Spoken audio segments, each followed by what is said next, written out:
అవధులు లేని పనుల్లోనూ ఒక్క పూట విశ్రాంతి వీకెండ్ వచ్చిందంటే విందుకు వేలాయరా. నమస్తే, welcome to Shirisha Vivekananda Reddy channel. So ఈరోజు బ్రేక్ఫాస్ట్కి, లంచ్కి అండ్ స్నాక్స్కి మేమేమి తీసుకున్నామో మీకు ఈ వీడియోలో చూపిస్తాను. వచ్చేయండి. బ్రేక్ఫాస్ట్కి వచ్చేసరికి రాగి ఇడ్లీ అయితే తీసుకున్నాము, అండ్ స్నాక్స్కి వచ్చేసరికి చాకోస్ అండ్ పాలు అయితే తీసుకున్నాము. అండ్ దాని తర్వాత కొన్ని ఇంట్లో సరుకులు లేవు కాబట్టి బయటకైతే వెళ్ళి కొన్ని సరుకులు అయితే తీసుకొచ్చుకున్నాము. అండ్ ఇంకా విందుకు వేలైంది కదా, సో విందు కోసం మేము ఈరోజు అయితే చికెన్ అయితే తీసుకొచ్చాము. అండ్ చికెన్ని కొంచెం ఫ్రై లాగా అండ్ చిల్లీ చికెన్ టైప్ లాగా అయితే చేసామన్నమాట.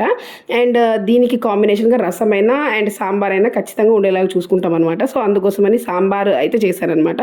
సాంబార్ అండ్ ఈ చికెన్ కాంబినేషన్తో అయితే ఈరోజు మేము లంచ్ అయితే చేసాము.